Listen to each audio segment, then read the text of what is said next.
Esta es la noche en el continente americano, mientras en Europa inicia la madrugada y amanece en Asia. Así cae la noche en el continente americano y transcurre la mañana y la tarde en el resto del mundo. La noche, bajo la dirección de Claudia Gurizati. Hola, ¿qué tal? Bienvenidos. Les saluda nuevamente en este programa de opinión, de análisis, de debate, Claudia Gurizati, directora de este espacio, también de este canal internacional de noticias, de NTN 24, el canal de las Américas. Un placer saludarlos a todos y lo mismo, saludar a Jefferson Beltrán, subdirector del programa, con quien permanentemente estamos compartiendo diversos temas aquí en la noche. Jefferson, te saludo desde el Centro Internacional en Washington, allá en el Centro Internacional en América Latina. Hola. Hola Claudia, como siempre un privilegio estar a tu lado. Un saludo también a quienes hasta ahora nos siguen y nos ven en todo el continente americano y en el resto del mundo. Aquí comienza el programa La Noche. Que enciende las luces para que usted vea el punto clave de la noticia. La noticia, el mundo entero sigue viviendo el luto tras el fallecimiento del Papa Francisco. Han sido miles, lo pueden ver ustedes en las imágenes, filas de fieles católicos, de personas afines al Papa que se han congregado hoy en la emblemática Plaza de San Pedro desde este miércoles. Los restos mortales del Sumo Pontífice son exhibidos en cámara ardiente en la conocida y majestuosa Basílica de San Pedro. Es impresionante la cantidad de gente que se ha agolpado. Ahí ustedes ven esas imágenes que nos enviaba Andrés Gil, periodista permanente de NTN 24 en Europa y redactor jefe ahí en esta área del mundo de NTN 24. Nos mostraba, él caminaba a través de esas filas de miles de devotos que buscan dar su último adiós y se extiende kilómetros ahí en el Vaticano. Es impresionante. La atención ahora se centra en el funeral programado para este sábado que es 26 de abril, comenzará a las 10 de la mañana, hora de Roma, hora local, y se llevará a cabo ahí mismo, en la Plaza de San Pedro, Jefferson. Claudia, tras la ceremonia, el cuerpo del Papa Francisco será trasladado a la Basílica de Santa María, la Mayor. Esto queda ubicado en Roma, esta basílica, donde será sepultado, cumpliendo así con la que fue la última voluntad del Papa Francisco. Este momento histórico marca el inicio de un periodo de sede vacante y los cardenales se preparan todos ellos para un cónclave que posiblemente elegirá entre el 6 y el 11 de mayo al sucesor del Papa Francisco.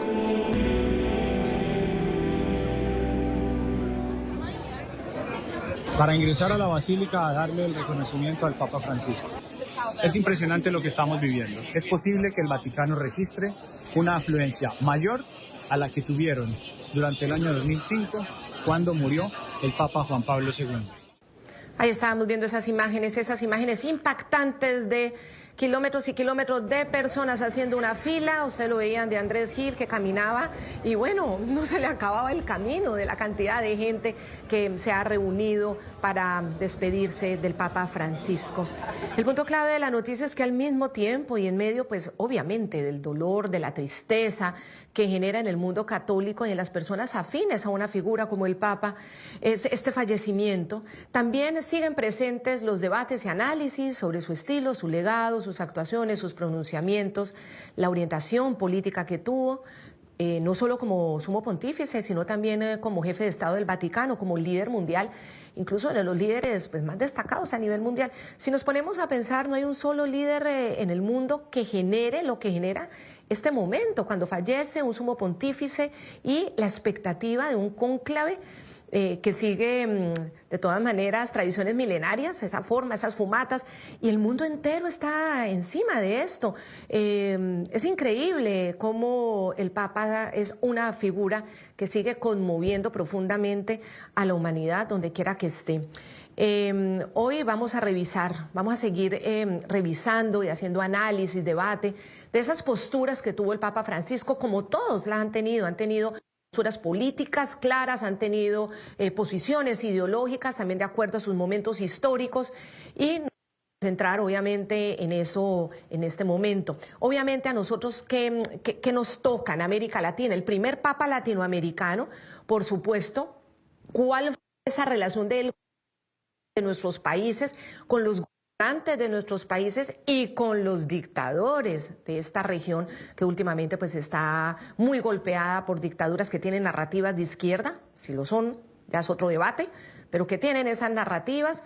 Hay 3 dictaduras muy claras, que es la de Nicaragua, la de Venezuela, la de Cuba, y un tema que marcó profundas controversias y le generó apoyos, pero también fuertísimas críticas durante el pontificado.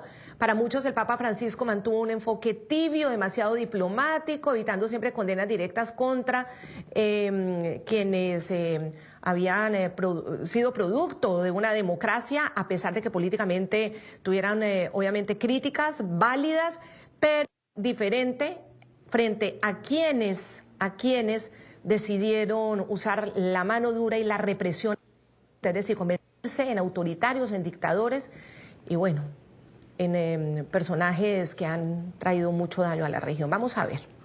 Comencemos por Cuba, Claudia. El Papa Francisco visitó la isla en 2 ocasiones. En septiembre del año 2015 se reunió con Raúl Castro y con Fidel Castro, pero no con los disidentes, a pesar de las peticiones que en ese momento le hicieron grupos como las Damas de Blanco. Esta visita contrastó con la de Juan Pablo II, quien en 1998 él sí recibió a opositores en Cuba. A diferencia de Juan Pablo II, Francisco durante su pontificado priorizó el diálogo con la dictadura, evitó una confrontación directa con los hermanos Castro y no visibilizó en sus visitas a las víctimas de la represión y de las violaciones a los derechos humanos.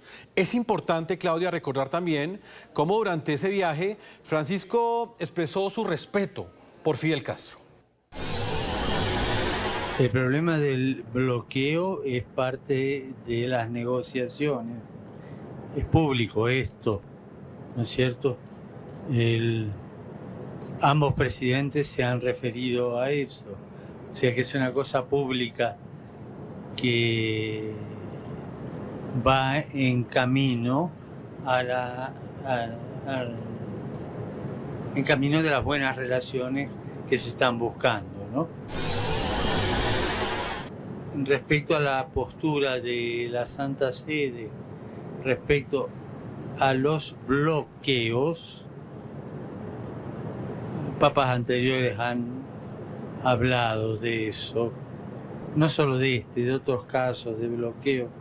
O sea, hay doctrina social de la Iglesia al respecto. Yo me refiero a esa, que es bien precisa y bien justa, ¿no?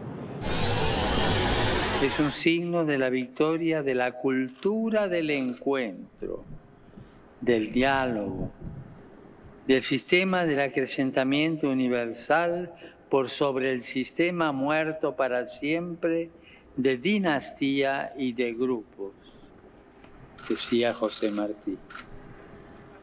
Animo a los responsables políticos a continuar avanzando por este camino. Miguel Díaz-Canel, abril 22 de 2025. Lamentamos profundamente el fallecimiento del inolvidable Papa Francisco. Las muestras de afecto y cordial cercanía que transmitió a nuestros compatriotas fueron siempre reciprocadas por los cubanos. A su vez, el Papa Francisco en algún momento se refirió a su relación con Raúl Castro como una relación muy humana, muy cercana. Quiero mucho al pueblo cubano, lo quiero mucho. Y tuve buenas relaciones humanas con gente cubana. Y también lo confieso, con Raúl Castro tengo una relación humana. Yo me quedé contento cuando se logró este pequeño acuerdo con los Estados Unidos, que el presidente Obama lo quiso en su momento. Y Raúl Castro lo aceptó y bueno, fue un buen paso adelante. Quiero comenzar con nuestros invitados nuevamente, Roberto Macedonio, periodista, redactor jefe de Euronews, analista internacional de asuntos internacionales y del Vaticano. Es un placer otra vez contar con este grupo de periodistas cercanos, amigos y además muy conocedores. Roberto, gracias por atendernos. Estas declaraciones del Papa no dejaron de ser muy polémicas en su momento. Decirle a Raúl Castro que en Cuba él podía percibir el ánimo del diálogo, continuar buscando diálogo y salida, cuando ha sido un régimen de más de 60 años, casi 70 ya, el que los disidentes están encarcelados, se mueren en las cárceles. ¿Qué decir de este acercamiento del Papa con el régimen de Cuba? La verdad, buenas noches, Claudia y Jefferson. Es un placer compartir de nuevo esta mesa de periodistas con ustedes y con la audiencia de NTN24. Efectivamente, esas declaraciones del Papa Francisco yo creo que fueron desafortunadas. Viéndolo ahora que han pasado unos años desde que se produjo aquel viaje que llamó la atención de la comunidad internacional por cuanto era inesperado, podríamos decir que fueron unas declaraciones un poco fuera de lugar, tal vez, ¿no? No hay que perder de vista que Cuba es una dictadura sanguinaria en la que se han cometido delitos de lesa humanidad, torturas, hay desaparecidos, muertos, hay un gran número de personas que han tenido que huir, que sus familias han sufrido torturas. Eso es Cuba y eso es el régimen de los Castro. Por lo tanto, que el Papa Francisco se pronuncie en esos términos diciendo que su relación es humana con los Castro, diciendo incluso que Cuba fue un símbolo, a mí me parece desafortunado, pero realmente lo que quizás más llama la atención es la doble vara de medir, a través de la que el Papa Francisco, yo creo que sí dejó ver su impronta política e ideológica. Sí, él es un referente espiritual, es la cabeza de la Iglesia, pero lo cierto es que también es un jefe de Estado y él no ocultó cuáles eran sus posicionamientos políticos, y si lo intentó ocultar, desde luego no lo consiguió. ¿Por qué? Porque se pronuncia en términos de fraternidad con los Castro, que han sido dictadores asesinos. Sin embargo, con presidentes que sí han sido democráticamente elegidos, el Papa Francisco ha sido muy crítico, ha sido muy duro, ha usado palabras muy hostiles con Donald Trump, incluso con el gobierno de Javier Milei, al que, más recientemente, con las últimas cargas policiales en las manifestaciones de ancianos, habló de represión, ¿no? Ahí utiliza la palabra represión en Argentina, pero en Cuba no. Es la doble vara de medir que yo he visto en el lado político del Papa Francisco, que, como digo, él no ha ocultado como pontífice, Claudia.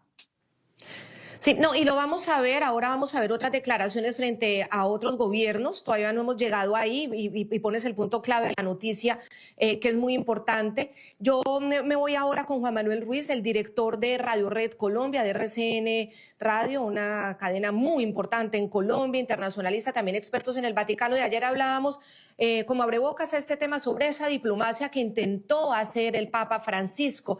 Intentando en ese momento, estaban hablando de acercar a Estados Unidos con Cuba. Ese era como el objetivo. Nuevamente ese reencuentro después de tantos años en que un presidente y un dictador de Cuba pues no se habían encontrado, no se habían dado la mano, un presidente de Estados Unidos.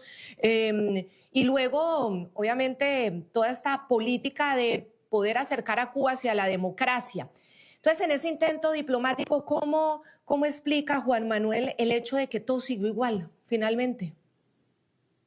Claudia, un saludo para ti y para mis colegas. Sí, es una de las grandes incógnitas. Digamos que la manera de comportarse del Papa Francisco en su condición de jefe del Estado Vaticano en materia de relaciones internacionales es uno de los puntos más complejos y más difíciles de entender por la dualidad ya explicada mantenida por el sumo pontífice en relación con todos estos países. En el caso de Cuba, como de Nicaragua y como Venezuela, que lo vamos a ver seguramente con más detalle, quizás también con Rusia y con China, lo que uno puede entender, sé que a mi querido colega Andrés Gil no le gusta mucho el término, es que, insisto, aplicó una prudencia diplomática o lo que otros llaman una diplomacia atípica, porque quizás el Papa era consciente de que lidiar con estas personas era lidiar con perros rabiosos que podrían reaccionar de una manera aún mucho más sanguinaria contra su pueblo si hubiera una determinación mucho más fuerte del Vaticano, habida cuenta su influencia, como tú lo decías al comienzo, Claudia, en el mundo entero. Y quizás tratando de evitar consecuencias mayores, derramamientos de sangre mayores por parte de estos dictadores contra su pueblo, procuró ir llevando las cosas un poco más prudentemente. Y evidentemente ahí metió la pata el Papa Francisco, porque es que referirse a algunos dictadores como se refirió pues evidentemente está fuera de lugar, pero quizás la intención era otra, la intención era evitar que hubiera más sangre derramada en estos países en donde sabemos los dictadores, porque todos lo son, los mencionados, no tienen ninguna clase de límite. Yo insisto en que esa diplomacia típica que pocos suelen entender es parte de lo que intentó aplicar el Papa Francisco, aunque evidentemente en muchos casos no lo logró. Esta frase es un signo del Papa frente a Raúl Castro, es un signo de la victoria, de la cultura del encuentro, del diálogo, del sistema de acrecentamiento universal. Son un sistema muerto, decía él, pero un signo de la victoria de la cultura del encuentro. Quiero hacer contexto porque esto fue en el 2015. Recordemos que en el 2015 por primera vez un presidente de los Estados Unidos, Barack Obama, con quien también el Papa Francisco tuvo una gran relación, también obviamente marcado por su postura política e ideológica, y se dio la mano con Raúl Castro, es decir, había pasado muchísimos años, décadas, 60 años, sin que un presidente de Estados Unidos le diera la mano a quien considera pues, su peor enemigo en la región. Y se habló del desbloqueo económico, o sea, en ese momento acordaron como unos pasos a seguir para que la isla pudiera entrar en otro estado. Entonces, en ese ánimo, parece que el Papa Francisco realizó estas declaraciones. Y entendemos, obviamente, que buscaría ese encuentro, que fuera exitoso, por supuesto, y que de aquí en adelante, ojalá pues hubiera una apertura a la democracia. El tema es que decirle en ese momento a Raúl Castro que es un signo de la victoria de la cultura, del encuentro y del diálogo, pues no deja de ser disonante, por el hecho de que, recordemos que cuando el Papa también visitó la isla, hubo además más de 50 prisioneros políticos en vísperas de esa visita. Andrés Gil en Roma. Hola Claudia, buenas noches a nuestros colegas, un cordial saludo también desde el Vaticano. Yo creo que no puede tener cabida ningún tipo de palabra que sea condescendiente con personas que han violado los derechos humanos de esa manera. Y esto aplica para el Papa Francisco, que era en su momento uno de los hombres más poderosos del planeta, él o cualquiera que tuviese su cargo, el cargo de Papa, y aplica también para cualquier otro líder político o para cualquier otra persona. No hay que tener ningún tipo de declaración condescendiente. La diplomacia, la mejor diplomacia es aquella que alza la voz también para que no haya más maltrato, para que no se violen los derechos humanos. Nos estabas haciendo el contexto, Claudia, año 2015. En ese año 2015 ya Maduro había arremetido contra los manifestantes en su contra en Venezuela en el año 2014 y en ello Cuba ayudó. Eso está demostrado por informes de inteligencia, incluso de Estados Unidos, que la inteligencia cubana metida en Venezuela ayudó a la represión de Maduro. Entonces, ahí se va configurando un triángulo que francamente no puede ser admisible. El Papa Francisco le da un golpe en la espalda al régimen de los Castro en el momento en que el régimen de los Castro ya estaba muy comprometido en violaciones de derechos humanos, no solo en la isla, sino también en un país como Venezuela.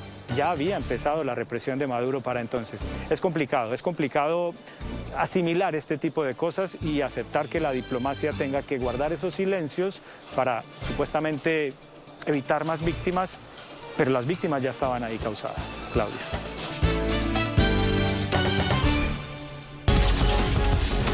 Ya regresamos con La Noche por NTN 24, el canal de las Américas.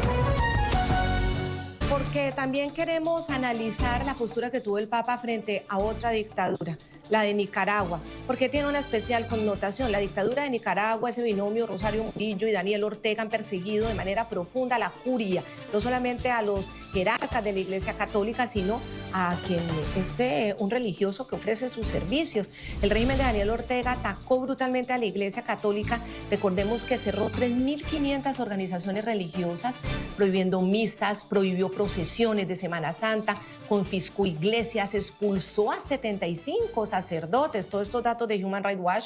El caso más grave fue el del obispo Rolando Álvarez, que lo hemos seguido aquí profundamente, detenido en agosto de 2022 por criticar esa terrible represión y por el cierre de las radios católicas. Él fue confinado en arresto domiciliario, luego sentenciado a 26 años de prisión en 2023 por traición en un juicio, pues obviamente muy amañado. Luego fue exiliado a Roma en enero de 2024, después de haber permanecido más de un año, 500 días preso, casi 2 años.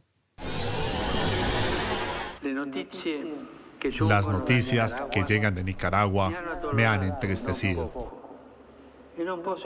Y no puedo dejar de preocuparme por el obispo de Matagalpa, Rolando Álvarez, a quien tanto quiero, condenado a 26 años de cárcel, y también por las personas que fueron deportadas a Estados Unidos.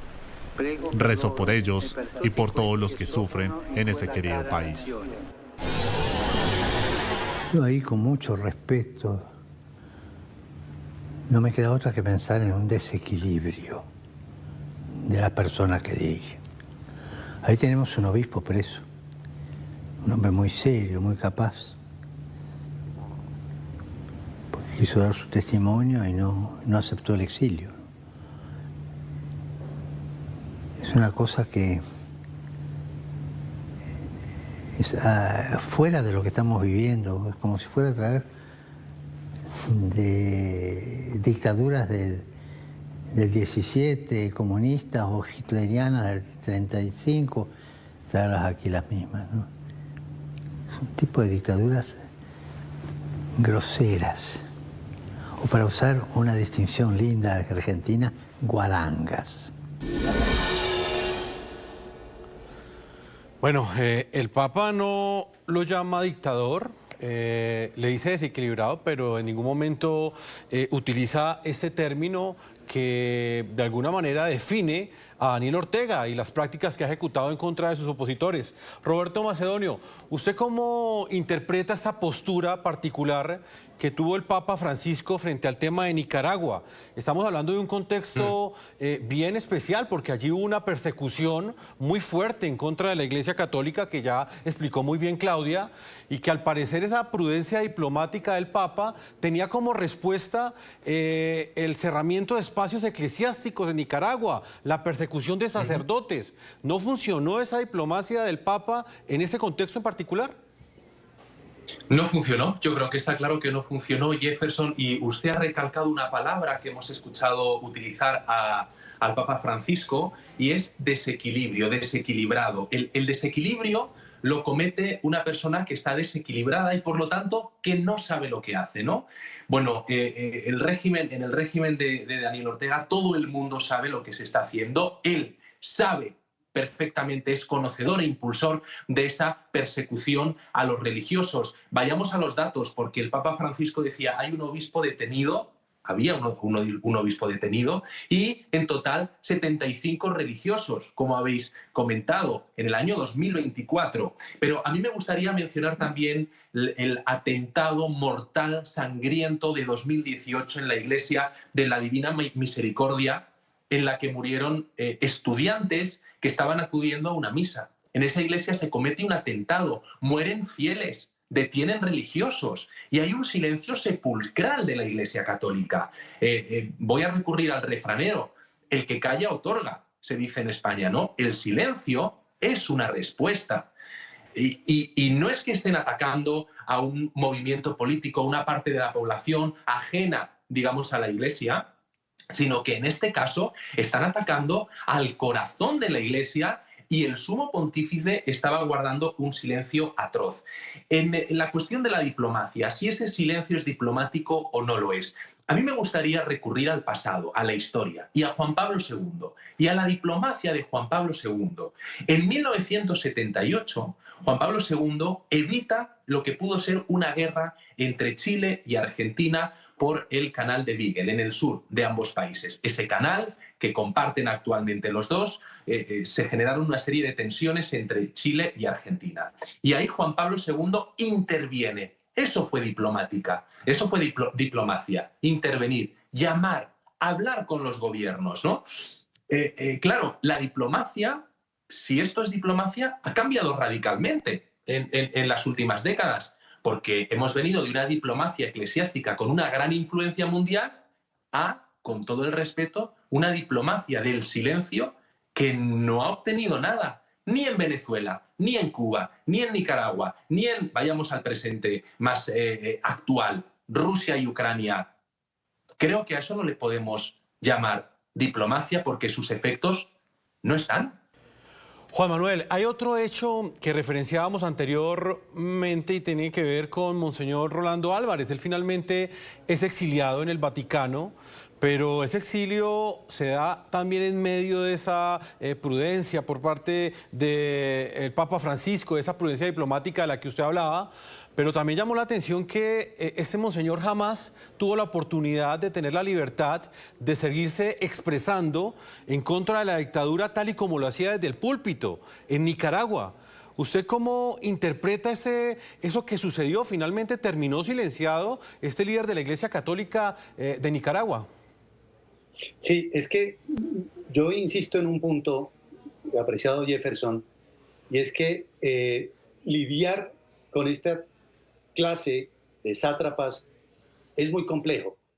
Y dentro de todas las satrapías que pueblan América Latina, la más demencial es la nicaragüense. Daniel Ortega, armando ese binomio con Rosario Murillo, acusado él incluso de abusos sexuales a familiares directos suyos, creando allí una dictadura endogámica absolutamente increíble, es capaz de cualquier cosa. Daniel Ortega es capaz de cualquier cosa. Y fíjese usted, puede provocar el mayor de los derramamientos de sangre ante cualquier amenaza de apretamiento de tuercas, como eventualmente lo pudiera haber hecho o no el Papa Francisco. Era muy difícil, además, para el Santo Padre intentar, digamos que, impulsar o meter el dedo en la llaga en esa situación. Y Monseñor Álvarez el padre Álvarez se convierte precisamente en un símbolo de toda la dificultad que entrañaba lidiar con el más demencial de todos los dictadores latinoamericanos, que es evidentemente Daniel Ortega. Y yo creo que se trataba de evitar daños, más daños, digamos, insistir en la necesidad de que podría rescatarse algo de semejante situación tan absolutamente estremecedora que se estaba viviendo en Nicaragua. Yo preferiría creer que ese fue un intento del Papa Francisco, aunque, insisto, evidentemente esa diplomacia le falló, pero ponía, digamos, que al ser humano en el centro, tratando de salvar vidas, tratando de rescatar situaciones que parecían insalvables cuando estaban siendo manejados por unos dementes o por unos desequilibrados, como el mismo Papa en su momento lo reconoció. Sí, y realmente se salvaron unas vidas que estaban ahí, hubo un acuerdo, el Papa medió, estuvo Joe Biden también, fueron sacados de esas terribles prisiones y muchos de ellos en condiciones de tortura. Pudieron ir a un país como Estados Unidos, eso sí, el costo fue apátridas, les quitaron un derecho fundamental del ser humano que es el derecho a la nacionalidad. Y el silencio de Rolando Álvarez pues ha sido un silencio muy doloroso para quienes siguen en Nicaragua, porque finalmente era un líder que él decía, prefiero una cárcel a quedarme callado. Obviamente el Vaticano no tuvo más remedio. Es un hecho, no sabemos, no tenemos ninguna certeza de que el Vaticano lo obligó a callarse, pero sí el silencio de él y quienes lo conocieron y quienes lo cubrimos, sabíamos que él no quería dejar de hablar y de levantar su voz para que cayera este régimen atroz de Nicaragua. Hay otro, que es el régimen atroz de Venezuela, pero lo hablaremos después de comerciales. Ya volvemos.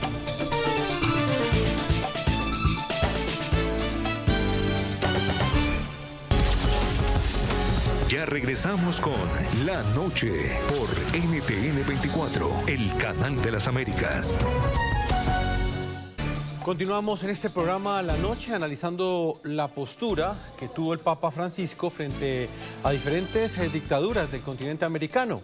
Por ejemplo, la de Venezuela, la cual se caracterizó por una cautela diplomática. Allí promovió un diálogo entre el régimen y la oposición en el año 2016 y ante los 890 presos políticos que en este momento están reportados por el Foro Penal venezolano, siempre optó por referirse a ellos como arrestados.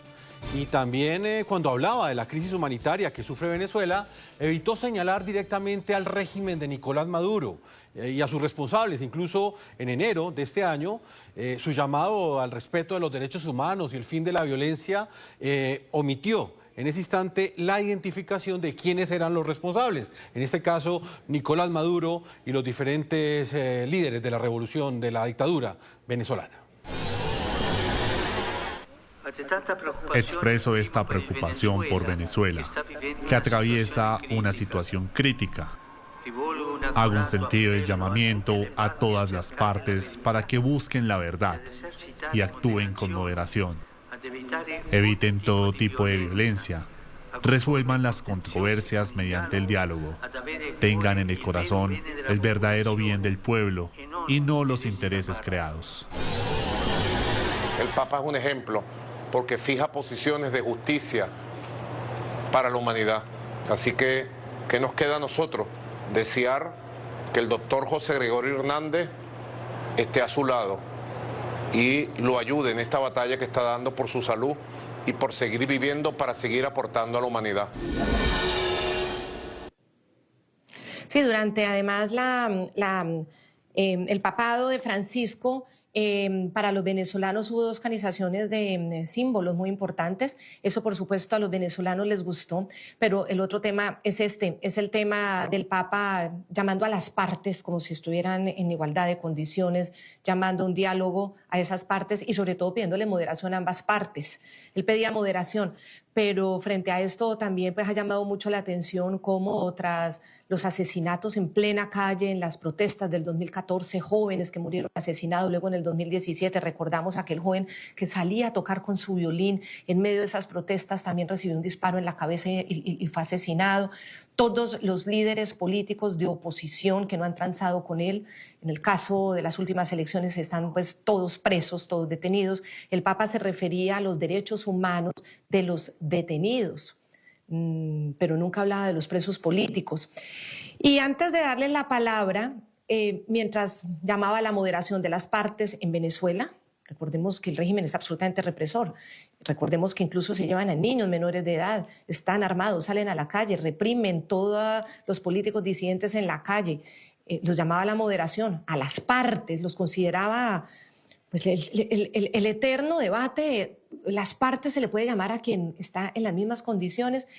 Por otro lado, y solo voy a poner un ejemplo, uno porque hay muchísimos más y hemos buscado y hemos hecho un trabajo muy riguroso de buscar frases del Papa condenando las brutalidades, las represiones, lo sanguinario de este régimen de Venezuela no la encontramos.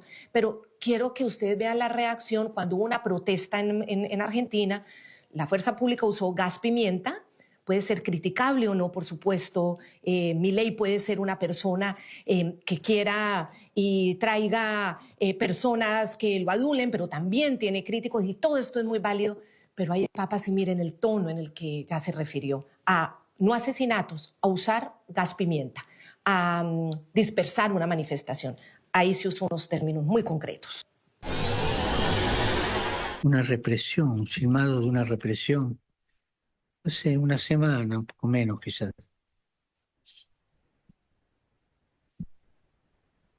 Obreros, gente que pedía por sus derechos en la calle. Y la policía la rechazaba con una cosa que es lo más caro que hay. Ese gas pimienta de primera calidad. Que no tenían derecho a reclamar lo suyo, porque eran revoltosos, comunistas. No. Y el gobierno se puso firme. En vez de pagar justicia social, pagó el gas pimienta, le convenía. Ténganlo en cuenta eso, ¿eh?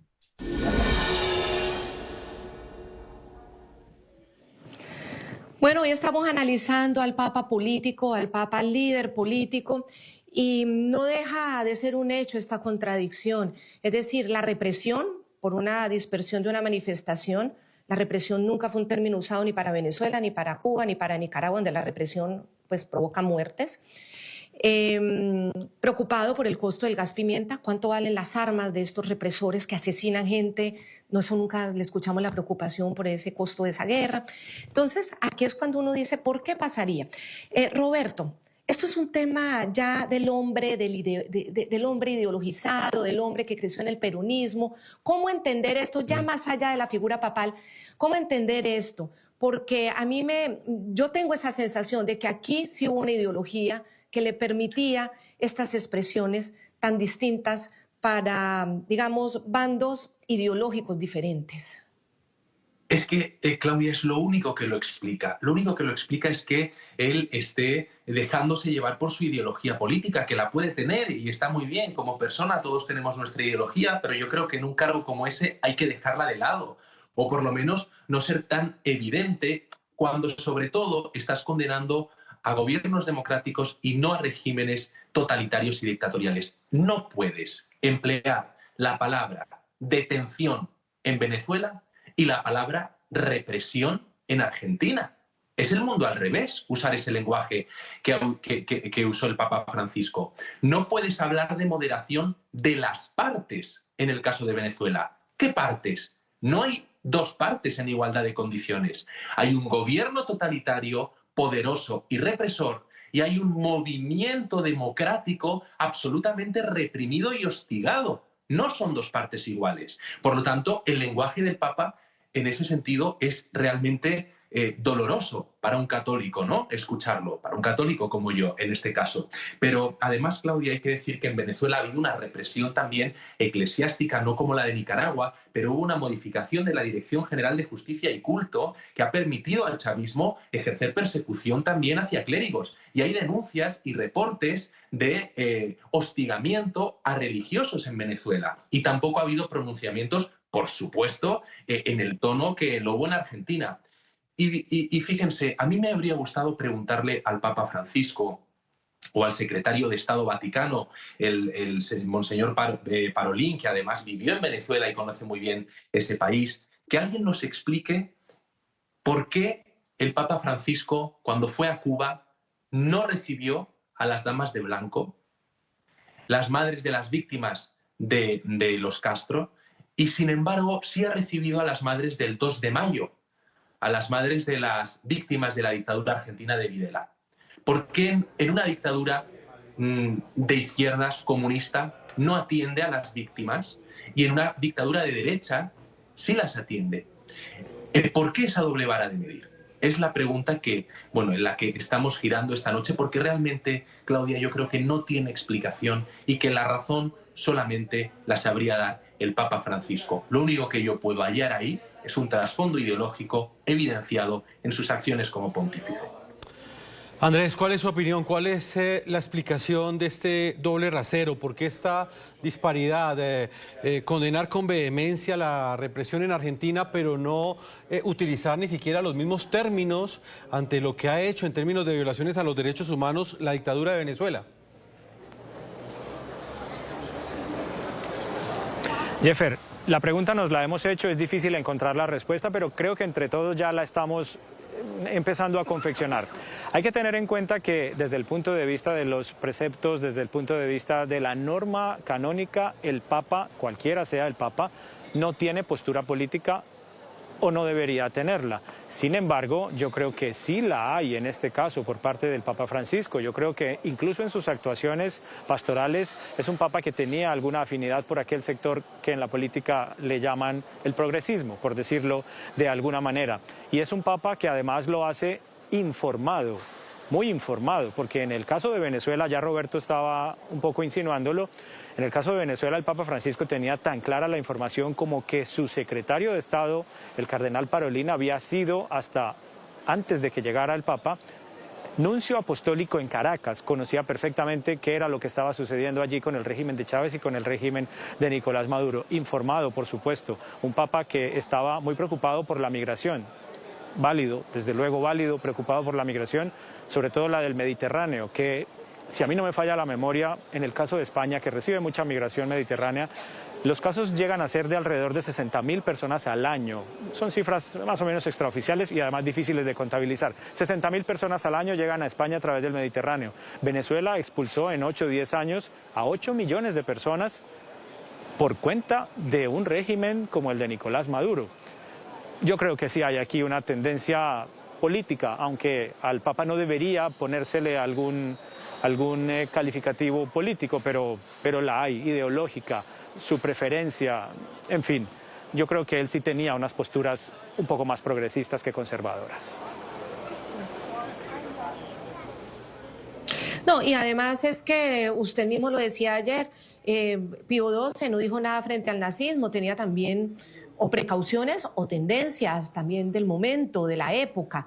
Luego Juan Pablo II, es que Juan Pablo II fue uno de los grandes creadores del derribo del muro de Berlín, como muy bien también ustedes lo explicaron en este programa, y también fue un gran luchador en contra del comunismo. Es decir, los papas sí han tenido decisiones muy ancladas en sus convicciones también doctrinarias, pero claro que la tienen. Juan Manuel, hay una cosa que tampoco podemos dejar pasar, un hecho concreto.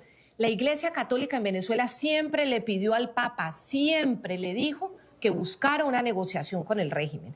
Desde la Iglesia Católica, a diferencia de Nicaragua, que se alzaron mucho la voz en contra de Daniel Ortega y de Rosario Murillo, fíjese que en Venezuela la misma Iglesia Católica, sobre todo los jerarcas de la Iglesia Católica, sí le han pedido al Papa negociar. Y también parte de la oposición lo ha hecho, porque recordemos que Venezuela también tiene ese problema de las divisiones de la oposición. Recordemos la visita de Capriles diciéndole al Papa que buscara una negociación en un momento en el que se veía María Corina y se veía Antonio Ledesma como los radicales. Luego demostraron que, bueno, lograron llegar a unas elecciones. Entonces, eso también debió influenciar en el Papa, esa petición de su iglesia, de parte de la oposición, o también cuenta un poco lo ideológico, Juan Manuel. Las dos cosas, Claudia. Es muy interesante lo que acabas de mencionar, porque quería de alguna u otra manera decirlo en algún momento.